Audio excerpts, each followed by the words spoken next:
En 1998, el gobierno del expresidente Andrés Pastrana le metió la mano al bolsillo de los colombianos para salvar a los bancos. Así lo tituló Caracol Radio en aquel entonces. Y es que al llegar a sus primeros 100 días de gobierno, Pastrana anunció un nuevo impuesto temporal denominado contribución para fiscal, o como lo conocemos hoy en día, el famoso 4 por 1000. Y fue así como la sociedad colombiana en aquel entonces salvó de la ruina a la banca del país. Lo dijo el mismo Andrés Pastrana: el pueblo colombiano en la crisis financiera de 1999 salvó a la banca. Hoy la banca tiene el deber moral de salvar a los colombianos. Lo gracioso es que lo primero sí pasó. Cuando los bancos reportaron pérdidas, estas fueron responsabilidad de la sociedad colombiana, pero cuando reportan ganancias son solo para ellos. Y es que miren, a pesar de que en 2022 los bancos ya no estaban en crisis, reportaron ganancias por más de 13 billones de pesos y el impuesto no se ha eliminado. De hecho, ya hoy va por el 4 por 1000. Ahora bien, el presidente Petro dijo que el gobierno del expresidente Andrés Pastrana le había quitado recursos a la educación para salvar a los banqueros, y en el gobierno Uribe hicieron lo mismo, pero para financiar la guerra. Andrés Pastrana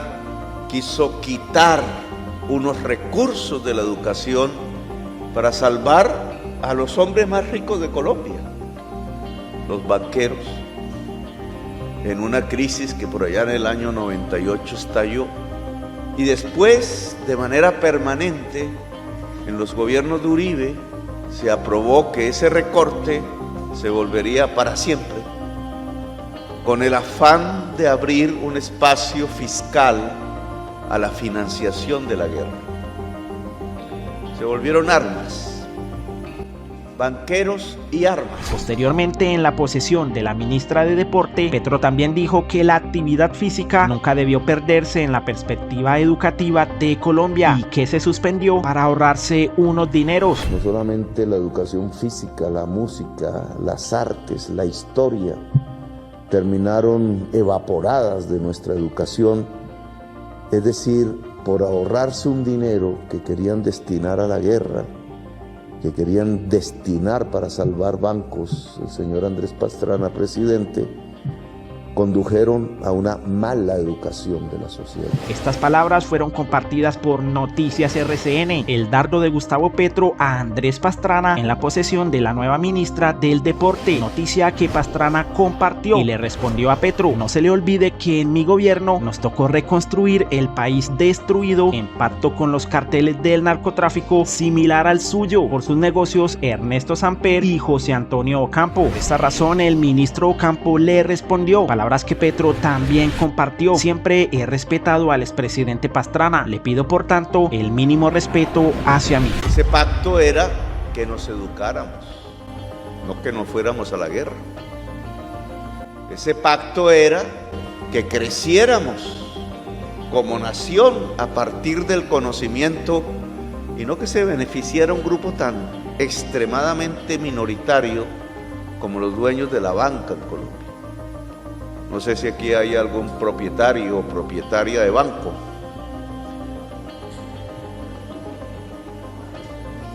Yo creo que nunca han estado ni en ninguna oportunidad en mis discursos. Hoy el presidente Petro le dio estas pastillas para la memoria tanto a Uribe como a Pastrana. Y el cultivo del cerebro es la educación.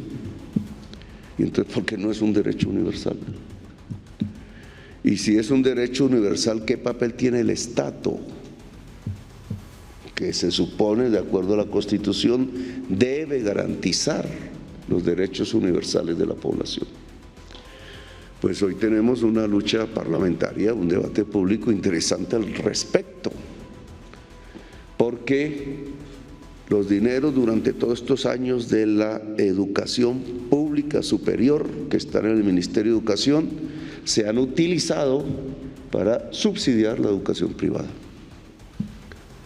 Esa es una tesis neoliberal. El pueblo no votó en el año 2022 por esa tesis. Es una enorme equivocación si se compara con el mundo. Tengo dos cuadros que han llegado ahí de la OCDE, voy a publicar. Colombia es el segundo puesto de todos los países de la OCDE en cantidad de alumnos por profesor. Eso ya se llama mala educación. Eso tiene dos reformas contra la Constitución del 91. La de Pastrana, yo me opuse en su momento, no me acuerdo el año que fue, reforma constitucional, quitó el artículo que decía: los recursos de la educación crecerán más que proporcionalmente que los ingresos corrientes de la nación. Si uno hace el cálculo de cuánto le han quitado a la educación por averiar ese artículo, en ese entonces de manera transitoria, son cerca de 300 billones de pesos, casi todo un presupuesto anual. Uribe volvió lo transitorio permanente. Pastrana destinó los recursos a salvar los bancos, 98, año 98. Por eso era transitorio, era una crisis que como todas son momentáneas. Uribe lo hizo de manera permanente para sostener la guerra. Y entonces tuvimos un debate público poco conocido por el pueblo colombiano, en donde cambiamos los libros por la guerra. Y allí se fue 300 billones de pesos. ¿Y cuál es el resultado hoy? Una juventud en estallido social que las élites no reconocen. Una juventud en la guerra y las violencias, una juventud que se va del país, una juventud desesperada en los barrios populares, caminando las calles, si son hombres y si son mujeres, de pronto en el embarazo precoz, de pronto siendo madres de 17, 18 años, abandonadas completamente, porque el hombre ahí sí no aparece. ¿Qué hacemos? Pues lo que yo digo que debemos hacer, porque la educación privada no va a llegar al barrio popular a menos que sea de muy mala calidad, es defender la educación pública superior. Es un derecho, en mi opinión, todavía no reconocido. Entonces, ¿el dinero público es para el Estado Social de Derecho o es para un grupo de gentes que se ganan un buen dinero, pero no dejan cubrir el derecho universal? Es un segundo tema que lo dejo ahí, porque tiene que ver también con el cuidado del dinero público. Podría